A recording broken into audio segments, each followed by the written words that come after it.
I had just sat. Can you hear me? Yeah. Well, that's your own fault. So I thought I'd start tonight. The theme of tonight is love, love in all its many guises. And sometimes trying to give love can go wrong, can't it? So this first poem is about love and trying and going wrong. Well, a few years ago, when a child was 2, my niece said, "My lad has a Spanish friend and wants to speak Spanish." Well, what could I do? The philanthropist in me said, "I will pay, let it be." Last week I asked, "How's my lad's Spanish lessons coming along?" She replied, "Not very strong." She said, "At the age of 4, he still can't say please in Spanish." I said, "Can't say please, even after 2 years of lessons and at the age of 4. Are you sure?" She said, "Yes, I'm sure." I said, "Can't say please in Spanish at the age of 4. That's poor for 4.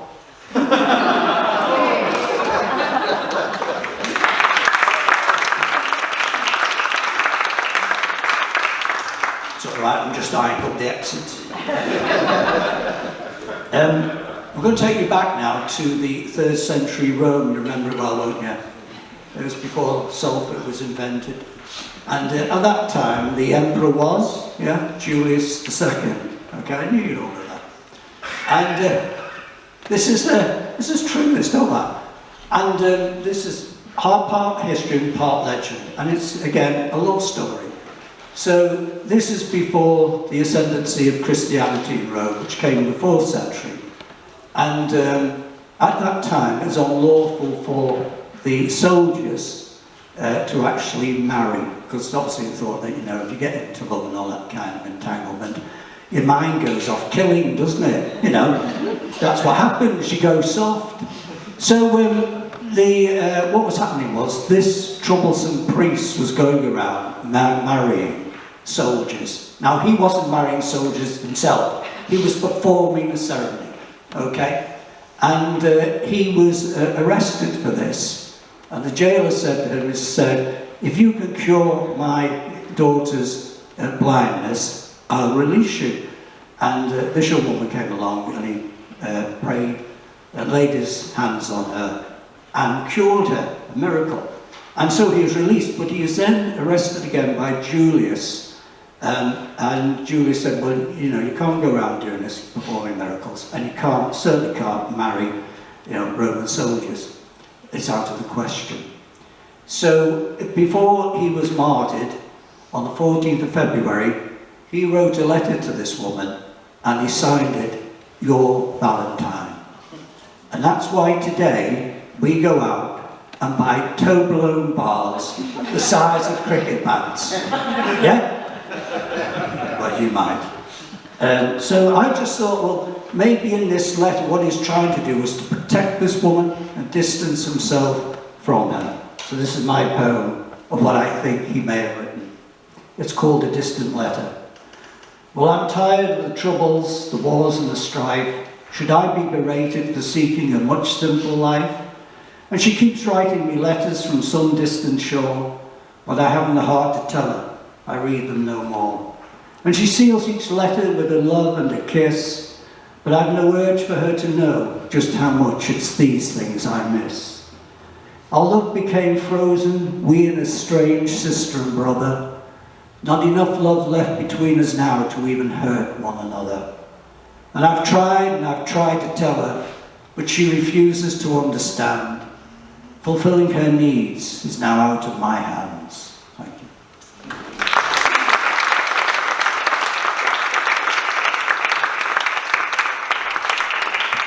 Now, this is a slightly deeper poem. It's entitled Refugees. You might have heard about the end of the inquiry from the 2021 disaster in the Channel. It only closed yesterday, 2021, 5 years. 27 people lost their lives, or so they think. 2 people survived. And this was just a tragedy. Some of the people on the inflatable had phones. I know, should they be coming across with phones? I mean, terrible, wasn't it? So they phoned the French authorities, who said to them, "No, you've crossed into UK waters, you need to contact the UK authorities." And When they contacted the UK authorities, they effectively pushed them back. Although the law of the sea is that wherever you are, whatever ship you are, it doesn't matter about boundaries and territories, you go and help. And these people were also told that if they stopped phoning and put on the phone torchlights, that would aid rescues to come. But no rescues actually came. It was not till the next day that they picked up the bodies. But in periods of great distress and tragedy, there is always some human compassion. And what I found very moving was that as the inflatable began to deflate, as people entered the water, the people still on the boat would hold on to the hands of these people and would only let go in the final seconds. And to me, it's so moving that in the last moments on this earth, that was the compassion that was shown to these people.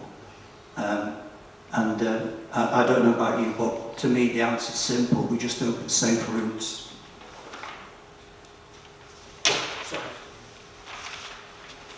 So in the poem, I've just tried to capture some of the moments that they would have experienced, and then what I want to do is to remember them. That's the most important thing, you know, that out of this tragedy, some human compassion came through. Refugees. I held on to the hand of my newly found friend as we lay in the water.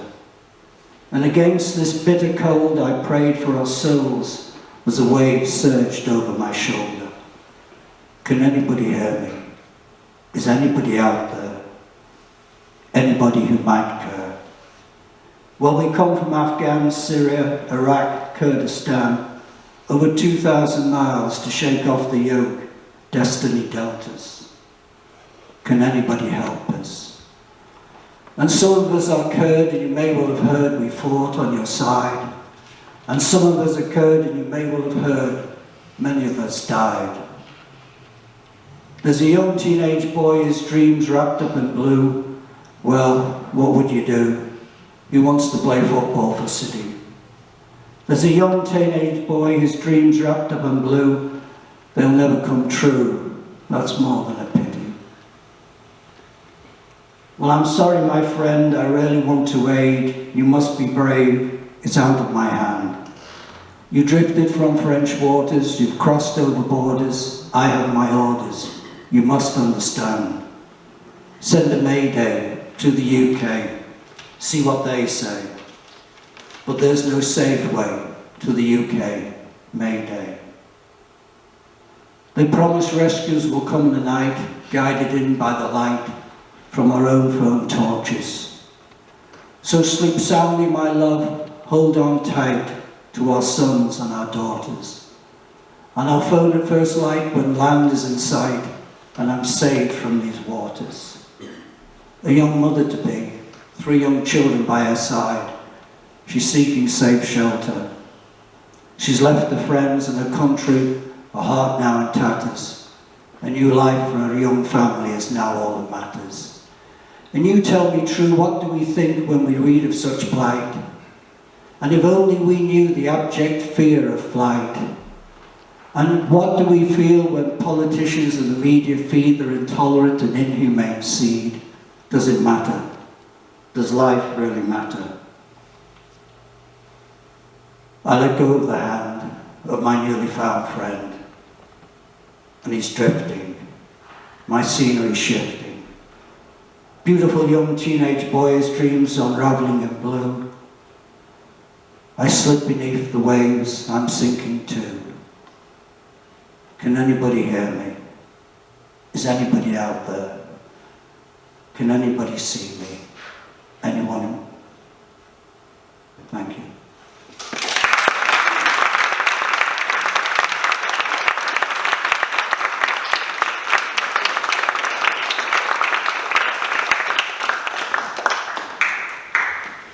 So a happier one. I wrote this, the Mental Health Foundation last year for Mental Health Week asked people to carry out acts of random kindness, which I think is a great idea. And and something which, if we all did, and I'm sure we do, would multiply, the kindness which is in the world. So I just wrote this in support of that campaign. Giving life to that nurturing seed, caring for those we find who help define us, proffering love to those in need in random acts of human kindness. Searching our very hearts for understanding, realizing fear and ignorance will only blind us, holding out our heart-shaped hand in true friendship in random acts of human kindness. In such small ways and every day and little things we do and say, we can make a difference. Inspire a child, raise a smile, offer up our time for a little while. Hold someone still, sit by someone grieving, remember all we share, kiss goodbye to someone leaving. Hold a hand, listen close, leave all doubt behind us. Tell someone we love the most in random acts of human kindness. Not listening to a stonewall silence, not prepared to vilify, hearing still their distant cries, dismissing soulless alibis in random acts of human kindness. Speaking up for those in need, ignoring propaganda which confines us, making still our precious pleas in random acts of human kindness. For all we know, lonely hearts live behind many a door, and we may not know the cause nor cure, yet a small gift of our time can make the spirit soar in random acts of human kindness. And in so many other unseen ways, out of love and not for praise, giving of our love to those in need, not asking for explanation, void of expectation, hoping love will find us in random acts of human kindness. And yet make a vow, remember ourselves too, leave a little love for me and you. And as we walk through this life at times, we find hardship, strife and troubled minds. Yet if we give a little of our hearts, we bind to a sweeter form of humankind in random acts of human kindness. Thank you.